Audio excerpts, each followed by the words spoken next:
Welcome, everybody. I'm Beth with Grace Anatomy Functional Health and Nutrition, and today we're going straight into the heart of your home and most people's home, and it's your kitchen. Now, before you think that this is just another nutrition lecture full of guilt or overwhelm, just hear me out. This is actually about empowerment. And I don't expect perfection because I do not live in perfection, all right? This is about healing and knowing when to make the right decisions, where to make the right swaps, and how to do it. So it's empowering you, not guilting you, and not restricting also. So I want you to feel like this is your new path to freedom in your own kitchen. It's about these small, faithful daily changes that can add up over time, and they can be lasting. So let me tell you, I started being gluten-free when I was 29, when I had a diagnosis of breast cancer. And I had no family history. I had no precursors that should have led up to that. And so I knew that something had to shift. And I completely revamped how I ate, how I stocked my kitchen, how I stocked my pantry.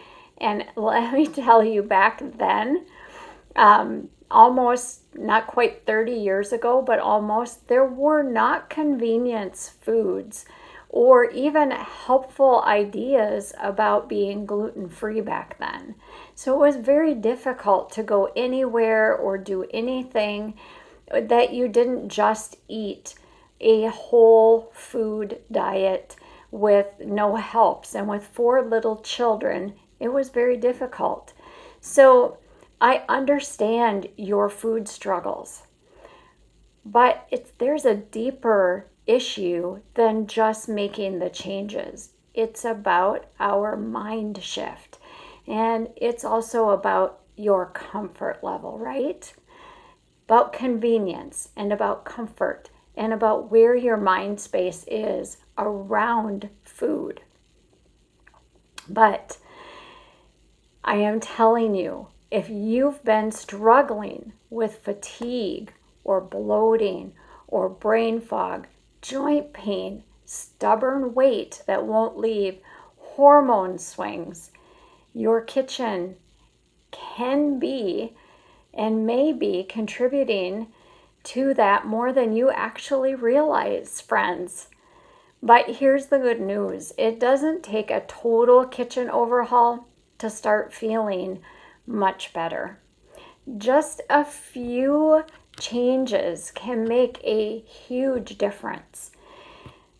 These pantry swap ideas that I'm going to tell you today can radically reduce inflammation and restore your gut, your blood sugar balance, even your brain and your hormones. So let's open your pantry door together and swap the hurting that your body is feeling for the healing that's about to start. All right? So if you need to grab a pencil and paper, go ahead and do that. Or if you need to open your pantry door even and just stand there and take it in, go ahead and do that as well. All right. So most of us don't think of our pantry as a problem, but what we stock and what we default to during the busy, hectic weeks can quietly feed this chronic inflammation. So let's talk about some of these top offenders, all right? So one of the very first, and it's in a lot, is seed oils like canola, soybean, corn oil. These are high in omega-6s and oxidized fats. These seed oils promote systemic inflammation, heart disease, and hormone imbalances. So these would be one of I have a list of things that I would throw out. And so, and why? Why would we want to throw the vegetable oils out? It's because they are highly processed, they're inflammatory, and they often go rancid. You open one of these and you don't use them right away, they will go rancid quite quickly. All right, refined white sugar. Now, I know this is one of the staples in many kitchens, and using it occasionally is fine for baking and cooking and whatever, especially here in the Midwest, since we like our sweets. But the problem is we like sweets too much. Sugar feeds all sorts of problems, especially refined white sugar. It spikes your blood sugar and it crashes your energy. It feeds yeast, bad bacteria, it causes mood disorders, and it feeds cancer. So the very first thing you should remove or reduce is the refined white sugars. Get rid of them. And refined white sugar is in so much. It's hidden just like gluten is. Another thing are the artificial sweeteners like sucralose and aspartame. These are gut disruptors. They really trigger your microbiome. They also keep you addicted to things and they trigger your cravings. And artificial sweeteners are linked to anxiety, also to conditions like ADD and ADHD. And when you have conditions like anxiety, you also sometimes suffer from depression.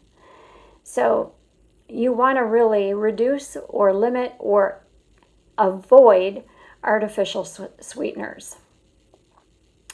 Did you know that MSG is an added flavoring in a lot of foods? If you go out to an ethnic restaurant, please ask them to remove or do not add MSG to their cooking. You can ask them not to add it. They add it to their food because it is a flavoring.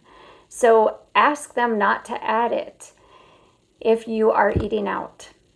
MSG and artificial flavorings have neurotoxic they can cause neurotoxic effects which trigger migraines, headaches, shakes, and it's often disguised in labels. So ask them to not add it. I very often will go to an ethnic restaurant and I will say, please no, do not add MSG into my food. Also, food dyes. I have done a food dye of the top 5 offenders. I'm not sure if I've linked it here in my YouTube channel, but it is in one of my Facebook groups. So if you haven't joined me over in my Facebook groups, then do make sure that you do join me. But food dyes are linked to ADHD, behavioral disorders. It wreaks havoc with your gut and so many other things. So try to find things that don't have food dyes in them. We are going to look at a few labels also. Refined table salt. Now, some people say salt is salt. But if you've been following me for any amount of time, you know that the refined table salt is not the same as the mineralized salt. Celtic, Red Sea salt, all of salt comes from sea or from the earth, right? But some of it has been highly processed, just like the sugar. So you want to stay away from the salt that they have taken the minerals out of. So make sure that you stay away from the refined table salt, which actually is a culprit of the high blood pressure and the cardiovascular imbalances. The good mineral salt that you can eat or drink, that actually has been shown to reverse the effects of the high sodium levels that are hidden in our foods. The refined table salts are stripped of the minerals that we need that are essential to the functioning of our cells, and it's also bleached. And like I said, it does contribute to our sodium imbalances in our body and in our cells that are necessary. And also bleached enriched white flour.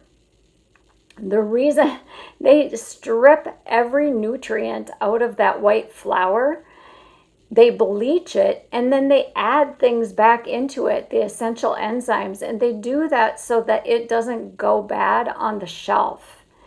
But what we really need is we need that whole grain. And you need to read the label even on your flour pack. If you're not gluten insensitive or celiac and you don't need to purchase gluten-free, then make sure you're buying a really good organic flour. Read the label though, and make sure the only thing that it says on there is what the grain is. Bleached enriched white flour spikes your blood sugar, it's inflammatory, and it's nutrient deficient. You can change your hormone balance and your blood sugar and your weight just by making your flour change. Read that label, and you can make a big difference just in changing your flour. So these ingredients are very common, but that doesn't make them safe. So my top 7 pantry items that I would toss out would be your vegetable oils, your boxed breakfast cereals, and that's probably going to be like, those are staples. And why breakfast cereals? Because they are high in sugar, low in nutrition, they're sprayed, and they add synthetic vitamins that our body doesn't know what to do with. So when they say enriched, they've put synthetic vitamins on them. So it doesn't make them healthier. It actually makes your body work harder to metabolize or break down those synthetic vitamins. Conventional peanut butter. And why do I say throw that out? Well, it's high in sugar usually. It contains hydrogenated oil, and it's mold prone. Actually, the actual peanuts that they're gathering to make the peanut butter, the outside of the peanut and even inside the shell is prone to mold, and they don't care really when they're harvesting it. So conventional peanut butter is not necessarily good to keep on the shelf. Artificial sweeteners, like I said, I'm looking at my list, you guys. That's why I'm looking off to the side. And why? Those are like aspartame and sucralose, because they are gut disruptive. They really break down that gut microbiome. They are not healthy for your good bacteria. They're linked to anxiety, depression, migraines, and then those blood sugar spikes. The iodized table salt, that is stripped of the minerals. It's often bleached, and they put anti-caking agents into it. That's why it's always loose and very rarely ever has clumps unless it gets wet. Also, shelf-stable coffee creamers. They are full of trans fats, corn syrup, and chemical stabilizers. The other thing I would ditch would be canned soups and broths, because they have usually wheat in them, and they also have hidden MSG. They have hidden glutamates, they're overloaded with sodium, and the cans are usually BPA lined. So those are the top 7 things I would ditch from your pantry and start trying to make those switches little by little. All right. So what would I do instead? Let's talk about the swaps, right? So instead of the seed oils, we want to make this about a replacement and not deprivation. And actually, once you start replacing, and just pick one thing, you don't have to go all in and feel like you're knocking yourself up against a wall with this, right? You want to do little by little so that it's sustainable for you and your family. And it's a learning curve. It can take quite a bit when you first go to the grocery store if you're not already doing some of these things. However, once you start doing them and you start to taste your food, actually taste it, there's a huge difference in quality. Your food will taste so much fresher, and you stop craving food because you realize that you're swapping for what food isn't intended for.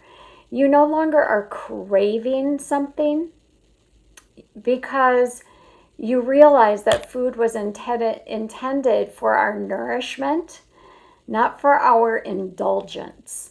And it makes a big difference in how you view food. In fact, I want you to think about this. How many times have you gone to an event and you're asked this question? What is your favorite food? Some of you will be able to answer it right away, like pizza or pasta or steak or whatever.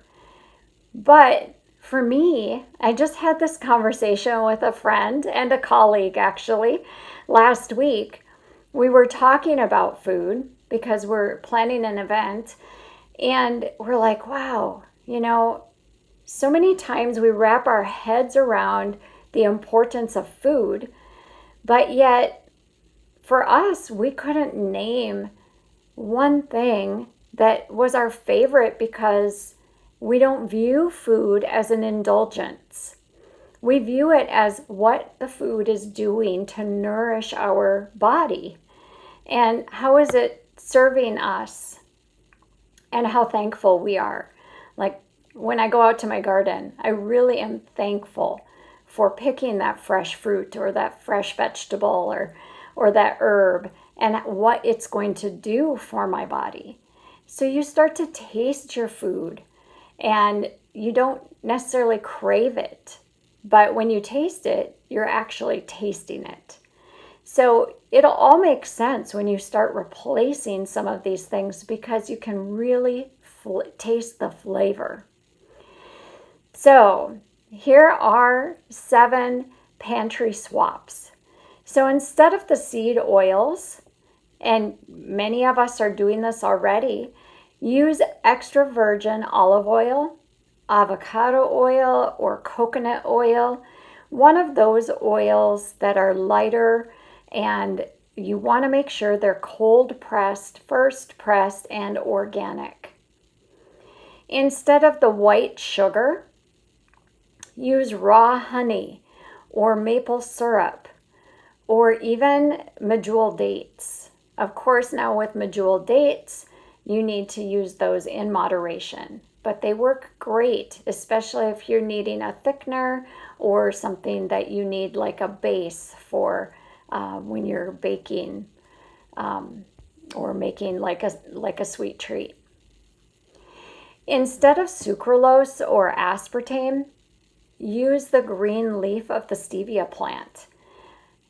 You can use monk fruit, but make sure with your monk fruit, even that you need to read labels because they add things into certain brands of monk fruit. So you need to become a label detective. or raw honey.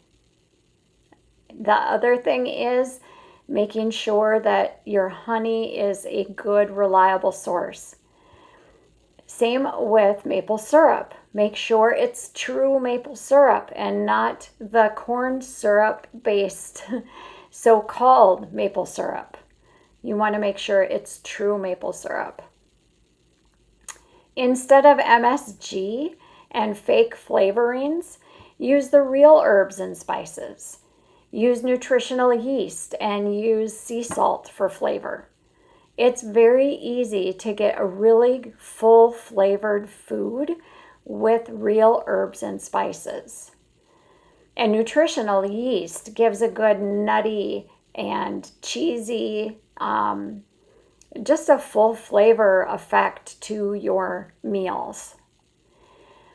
Instead of food dyes, you can choose naturally colored snacks that have like beet powder or turmeric or spirulina in them.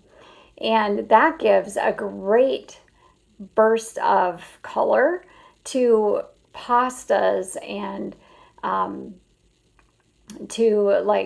you can add that. Beet powder even has like a sweet taste to it. So you can even add that into like a jello or something like that, into like a gelatin. And turmeric goes great in anything like nutritional yeast if you're wanting that cheesy dish. Again, instead of the refined salt, choose that Celtic sea salt or the Himalayan sea salt. And instead of white flour, use like an almond or a coconut, a cassava, or a whole ancient grain like einkorn. These are just a few food can't talk. These aren't just food swaps. They also are switching out for inflammation. These are also hormone swaps and blood sugar, and they're also good for your gut. So understanding why you would want to make these swaps makes a big difference. Chronic inflammation is at the root of nearly every illness that we see today.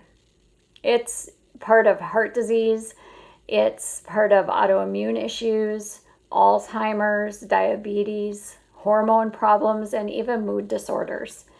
If you were on my blood work webinar last night, even in the 5 main lab markers, we can look at those and see the infections, bacteria, parasites, and fungal. And yet with the pattern, we can also see inflammation. Inflammation affects your mood and it affects your hormones. It affects how we live day to day. So what you eat either fuels the fire or it can help put it out. And your gut, everything starts in the gut. It's the gatekeeper. Over 70% of your immune system lives in your gut. Your hormones convert and detox in your gut. Your neurotransmitters like serotonin and dopamine depend on the gut. So those pantry choices, they don't just affect the circumference of our waistline, they affect our whole entire life. So let's take a look quick at a couple of these labels. What are we looking for? I got to put my glasses on because, they always take, if you need readers, take a pair with you to the grocery store, always. All right, so if you've been on some of my other classes, we did a label reading or a shop the grocery store. Not to put any particular brand at, you're going to find this in any of them. But let's look at what this particular, let's see, this is pudding and pie filling. And it's just vanilla. So we know that it's going to have sugar in it, right? So that is the number one ingredient. But it also has cornstarch, dextrose, a little bit of salt, partially hydrogenated soybean oil with BHA preservative, artificial flavors, so we don't know what they are, carrageenan, which is the thickener, mono and diglycerides to prevent the foaming, and guess what? Yellow number 5 and yellow number 6.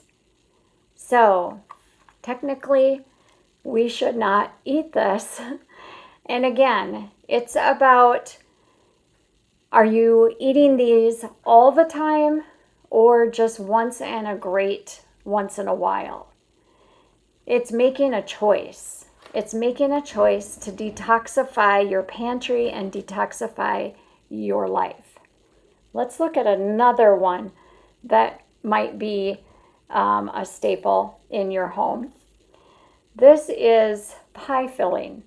So I don't know if you guys still cook or if you make it from scratch. A lot of people just grab a can. So this is cherry pie filling. So very good. The very first thing is cherry, so that's great. And water. So that makes sense because when I make it from scratch, I put cherries and water in mine. But the next one is high fructose corn syrup, modified food starch, red 40, and citric acid. Citric acid is used as a preservative, but the high fructose corn syrup and the modified food starch and the red 40 all is for added flavor and added color so that it can be pretty. So again, how often are you using that? Here's one that we would think should be pretty good, right? It says no sugar added, and it's just sliced pears packed in water. That should be pretty good. Let's read this label. Pears, we would assume that, right? Water, ascorbic acid, they added that to protect the color. Asulfame potassium, okay, and sucralose. So if you can't pronounce it, or your great-grandmother, grandmother, great-grandmother, great-great-grandmother, depends on how old you are when you're listening to this, doesn't know what these are or wouldn't have been able to find them in her kitchen, again, not as great as the label said it was. Okay, here's one called French style green beans. What would you expect to be in this? I would expect it to be green beans and water, right? And it has to have some type of a preservative, which would be salt in canning, correct? So let's see. Let's see if they added anything funny to it. All right, ingredients: green beans, water, and salt. All right, this one passes the pantry test. So this one would be a pantry yes. Okay, this one is black beans. What would you expect to be in black beans? Well, I would expect black beans to be in there. So let's see. Ingredients: black beans, water, and salt. So again, this passes the pantry test, and this is a pantry yes. So the beans, they passed, and they could be an all the time type of thing. If you're going to eat canned, you have to understand you're going to have cans unless you're canning yourself in glass. This would be a pantry very once in a while, and the other two would be once or twice a year, if ever. So it's making these choices to not make your life unbearable, but knowing the choices that you're making. And your body, once you start making these choices, your body is going to let you know that how it's being affected by the choices you're making. And it will tell you when it's unhappy about it. So you guys, this is not just a biological issue. It's also a biblical one. In 1 Corinthians 10:31, it reminds us, so whether you eat or drink or whatever you do, do it all for the glory of God. And when we nourish our bodies with foods that honor the way God designed us, we experience more energy, more peace, more clarity, and more stability.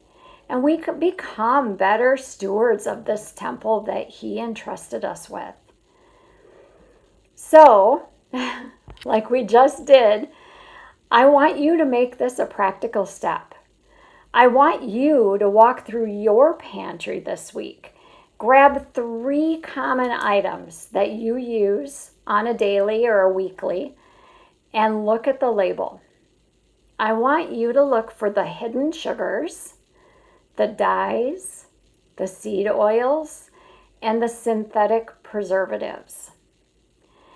Become your own label detective.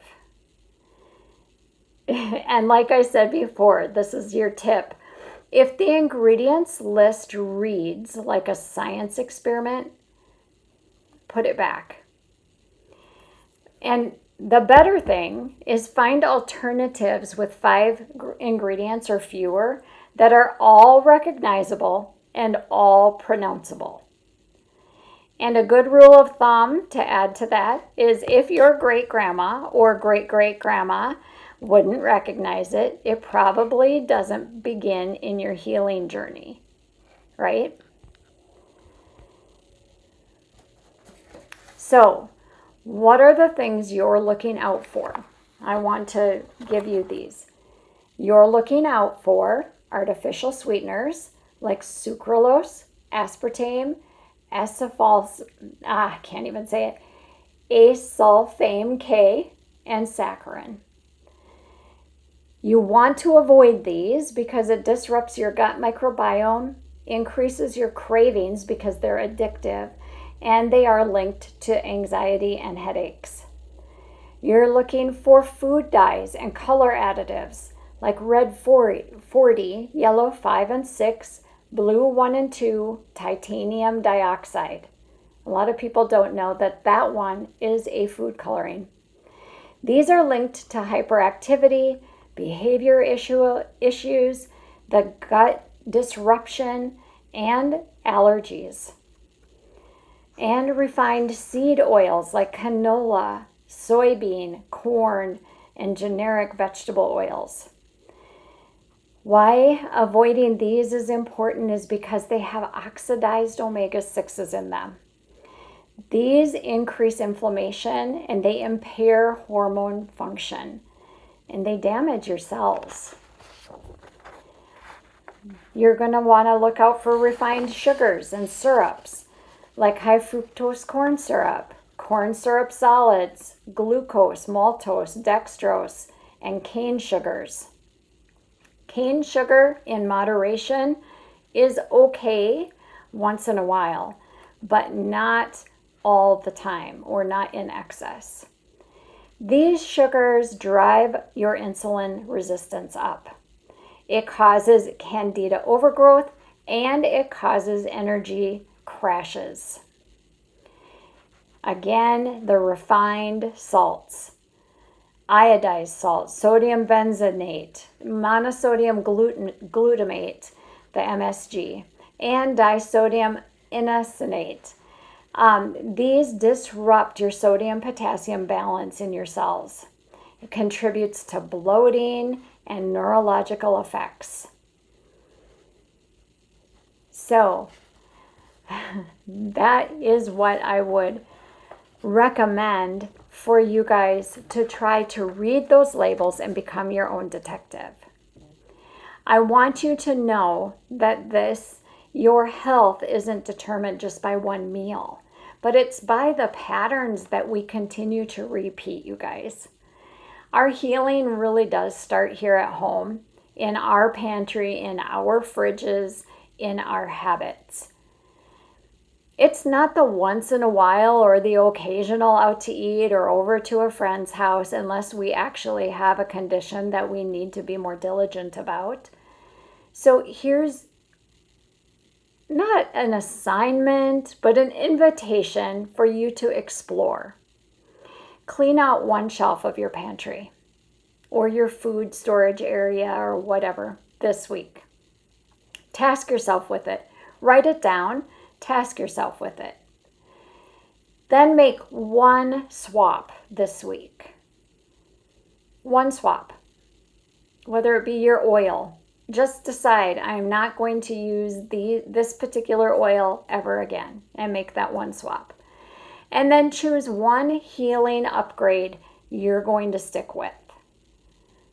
Whether it is cutting out refined sugar, or whether it is going gluten-free, or whether it is giving up conventional peanut butter.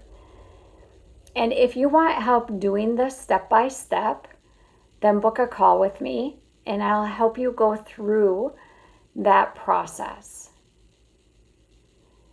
All right? So let's rewrite your story, your healing journey together. Let's take out the trash and stock the shelf with healing, because you guys, you were made to feel better than this, and your healing can truly begin at home. So next week I won't be going live because I am out of town for business, but I will see you the following week.